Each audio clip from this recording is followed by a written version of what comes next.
네, 누군가의 말을 통해 시장의 핫한 이슈 알아보는 말말말 시간 시작합니다. 오늘의 첫 번째 말은 미국의 마크 에스퍼 국방부 장관입니다. 게임이 바뀌었다. 이란의 추가 도발 조짐이 보이고 충분히 위험하다면 선제적으로 대응했다라고 경고했었죠. 오늘 이란 군부 실세인 거셈 솔레이마니 쿠두스군 사령관이 미군 공습에 사망했습니다. 미국과 이란 정부 모두 공식적인 입장을 내놓지 않고 있습니다. 이란은 원유 수출 봉쇄와 달러 결제망 퇴출 등 미국의 제재 강화 때문에 경제가 붕괴하고 있는데요. 외신들은 이번 사태, 특히 솔레이마니에 대한 표적 공습 때문에 이란의 보복이 우려된다고 지적했습니다. 또 AP통신은 이들의 죽음은 중동의 잠재적인 터닝포인트가 될 수 있으며 이란과 이란이 지지하는 미국과 이스라엘의 이익에 맞선 중동 세력으로부터 엄혹한 보복이 뒤따를 수 있다고 경고했다고 합니다. 다음은 FBI 국장입니다. FBI의 크리스토퍼 레이 국장인데요. 중국은 가장 도전적인 위협이다. 미국과 중국이 무역 전쟁이어서 첩보 전쟁도 펼치고 있습니다. 두 나라가 1단계 무역 합의 서명을 코앞에 둔 상황이죠. 이때 중국의 스파이 활동이 잇따라 적발되고 있습니다.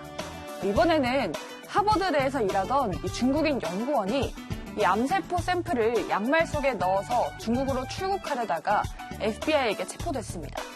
지난달에는 주미 중국 대사관 직원 2명이 미국에서 추방된 사실이 알려져서 충격을 줬었죠. 미 정부가 중국 외교관을 추방한 건 무려 32년 만이라고 합니다.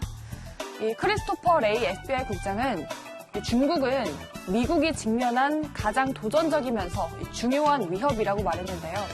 이 FBI는 지식 재산을 절도하려는 시도와 관련해서 1000건 정도를 수사 중인데 이들 사건이 대부분 중국과 관련이 있다고 밝혔습니다.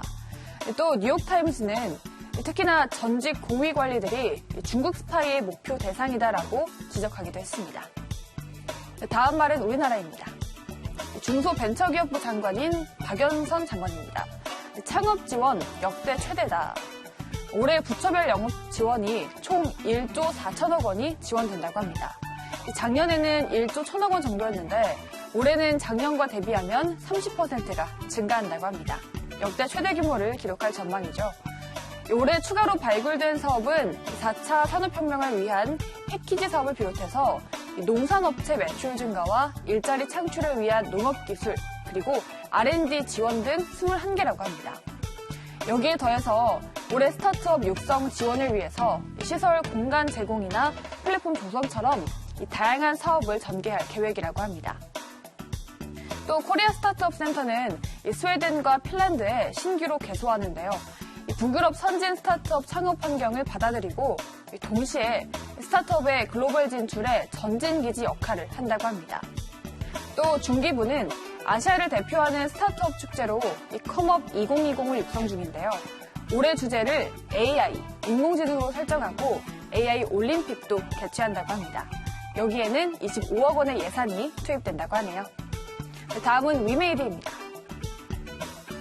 위메이드의 장현국 대표입니다. 미르 IP 소송에서 승소했다. 지금 위메이드가 중국에서 미르의 전설2 저작권 침해 소송을 냈었죠. 잇따라 승소했다는 소식입니다.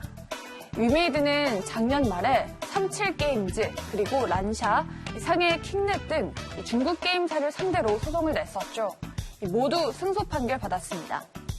중국 법원이 저작권 위반에 대해 명확하게 판결했다는 점에서 의미가 크다고 하는데요. 위메이드 측은 추가적인 소송 등을 통해 정확한 손해배상 금액을 청구할 계획이라고 밝혔습니다. 여기에 더해서 장현국 대표는 미래의 전설2 IP가 두 번째 시즌을 맞이했다라고 평가했습니다. 또 신작에 더해서 영화나 드라마, 애니메이션, 그리고 소설이나 웹툰처럼 다른 장르로 확장할 준비를 하고 있다고 밝혔는데요. 또 이외에 더해서 올해부터는 공개적으로 시작한다라고 말하기도 했습니다.